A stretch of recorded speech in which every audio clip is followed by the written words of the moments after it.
Well, the injury bug has hit the Jets training camp there. First, it was Mekhi Becton out for the season, and then this happened during their preseason game.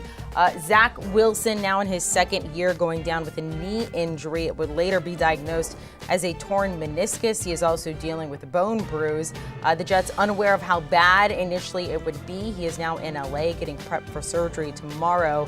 They anticipate that he could be back there for the beginning of the regular season, but there's not exactly a timetable as of right now. Other quarterbacks that they would turn to, Joe Flacco, Mike White. Let's find out what's going on with the Jets.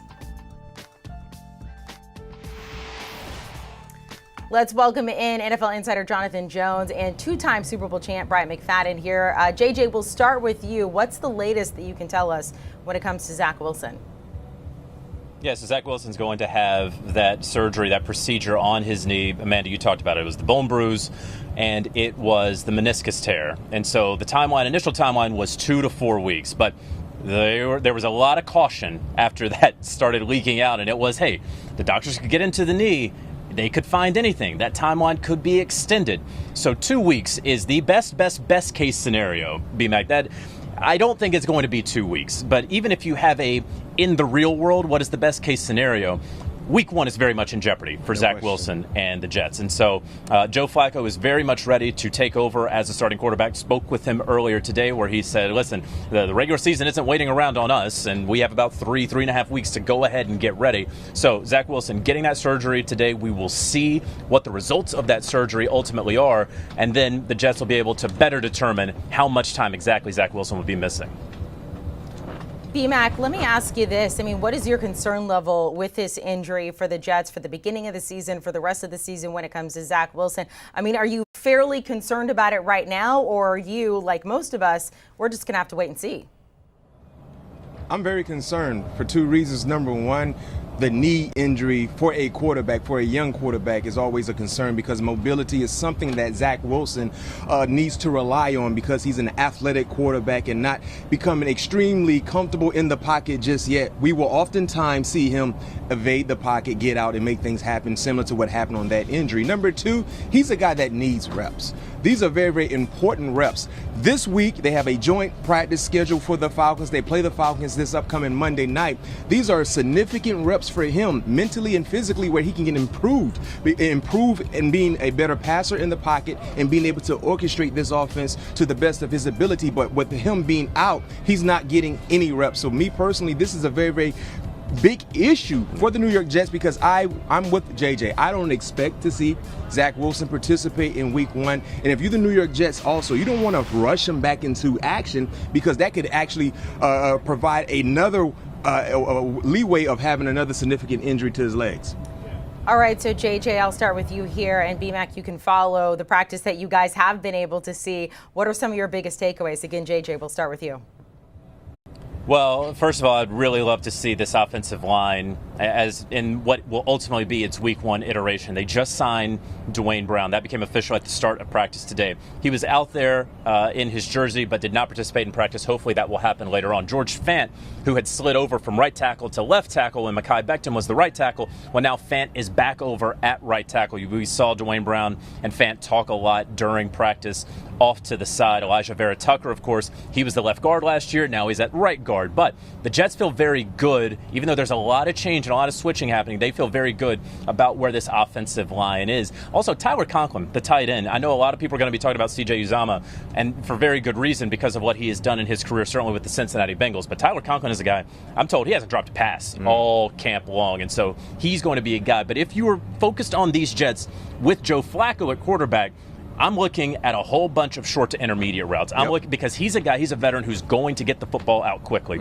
He's going to find Breece Hall. He's going to find Michael Carter at running back. And then he's going to be utilizing his tight ends a whole lot more. Yeah, they have Garrett Wilson. Yeah, they have Elijah Moore and Corey Davis. I don't know we're talking about big, deep downfield shots necessarily, B-Mac. I think that we're talking about a whole lot more game manager and game control with Joe Flacco at quarterback. Yeah, and from my observations watching practice today, the defensive line dominated. They won the battle in the trenches, and defensively, that has to be the strong suit for their unit when you look at what they have in the second and third level. They have depth on the defensive line. They have guys that are athletic, and they have guys that can get home, which means collapsing the pocket. And they were able to collapse the pocket today, and we didn't see the mobility from Joe Flacco, no surprise, because because he's a veteran quarterback. He's not known to make people miss, but that has to be an emphasis for their offensive line because you don't have the mobility that you once had in the back end with Zach Wilson, and knowing that you have a more traditional pocket-like quarterback, you got to do what you're supposed to do to keep him upright and comfortable in the pocket. And today, they were not able to do that because, like I said, the defensive line,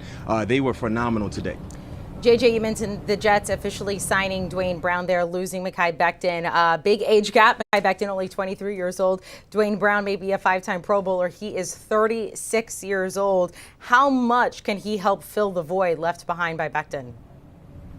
Well, huge. And first of all, the Jets, unfortunately, have not been able to rely on Mekhi Becton, yes. right? They had a lot of red flags coming out of college, and unfortunately, those flags are sort of rearing their heads right now in terms of injuries, in terms of, he was dealing with weight issues in the offseason and finally worked himself back into shape, and then the unfortunate season-ending injury. And so, I think the Jets were telling us what they thought of Mekhi Becton when they moved him from left tackle to right tackle and put George Fant at left tackle. And then they said, all right, well, now we need a guy in Dwayne Brown. We can get a guy who was in the Pro Bowl. Maybe it was a little bit more on name recognition than it actually was what he did on the football field last year.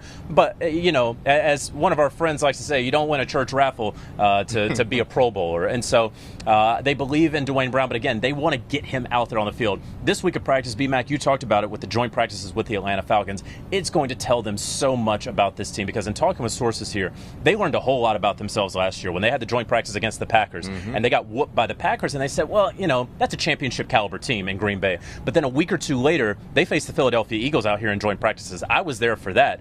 They got whooped by the Philadelphia Eagles. They made the Eagles look like a Super Bowl contender out here. And so they're going to learn a lot in these upcoming joint practices. Yeah, no doubt. And it's very, very important. But like you said, when it comes to the chemistry and the continuity on the offensive line, some new faces playing in new places, it's very, very important for them to understand the chemistry and understand what's the best five. What's the best five.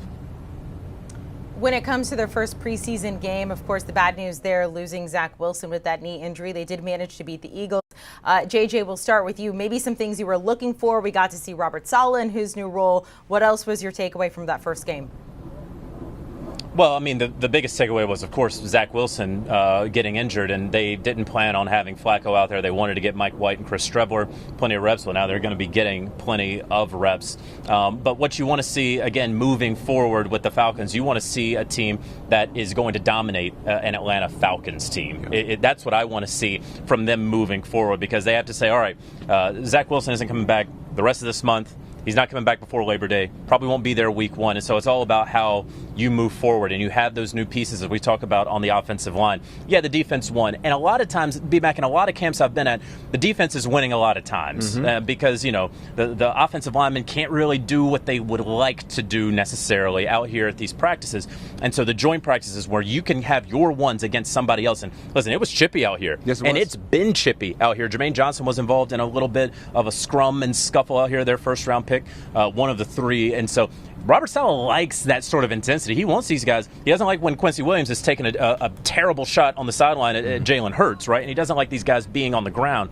But a little chippiness, a little aggressiveness, some competition, that's what this young team needs. And that's what I want to see in week 2 of the preseason against the Atlanta Falcons, a team that's physical on both sides of the ball. Specifically speaking, on the defensive end, Coach Salas coming from that side, he understands how intense that unit needs to be. And it starts and stops with the guys that put their hand in the dirt. They have depth, they have athleticism, they have guys that are high invested players. So they have to be the catalyst for their defense and being able to dominate. They're playing against a team that's probably will struggle a little bit in the Atlanta Falcons. You're being generous. I'm being generous. It's not like there's a team that has championship aspirations. So one would say when you look at the teams on paper, the Jets have more talent. Yep. So it's time for us to see them take that talent and put it on film. So this is a good measuring stick, Amanda, for the New York Jets because they're playing against a team that's kind of in the same neighborhood as they are. And let's see exactly can these up-and-coming superstars they have on their team, highly invested players, go ahead and submit themselves into this organization like we can be guys that you can rely on and get things done.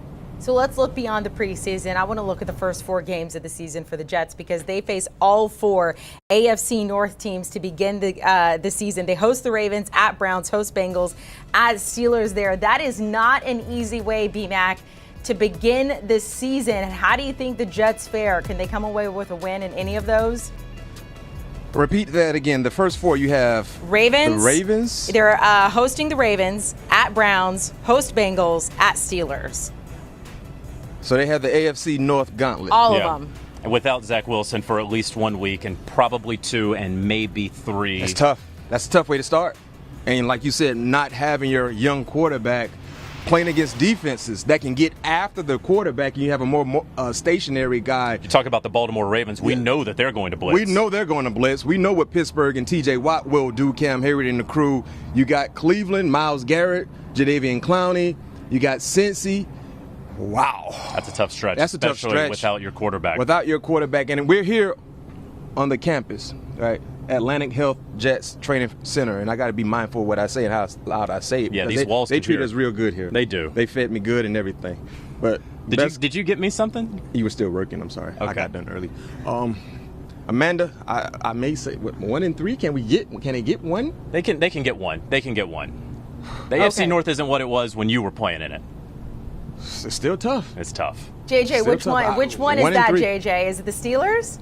Yeah, which one is that, JJ? Oh yeah, I'm not. No, I don't know. But I'll go 1 and 3. You said 1. You gotta know who the team is. Well, yeah. I mean, this team is getting better. They are ascending. They were young last year. They have a bunch of 20, 21, 22-year-olds, and so I believe that they're going to be able to put it together. I don't think it's going to be against Baltimore in Week 1 when they're going to be blitzing the heck out of them. Who? You got 3 other teams. Let's see. What do you think? Yeah, JJ? yeah. We'll see. No, you didn't. Stick around for my picks on CBS Sports HQ in mid-September. Way to dash that question. What type of trailer is that? I don't know. Look, he's being a good politician there, JJ. We appreciate it. BMAC and JJ, you guys behave yourselves out there at Jets Training Camp. We'll talk to you very soon. If you didn't know, BMAC has a podcast with his cousin there, Patrick Peterson, latest episode. They do go into Vikings Training Camp, get an update on Andrew Booth Jr., also talk about Kirk Cousins. Do you want a sports network that delivers everything that matters about the game? The highlights, the picks, the instant analysis, no yelling, no fake debates, no politics. Hit the subscribe button and never miss a moment.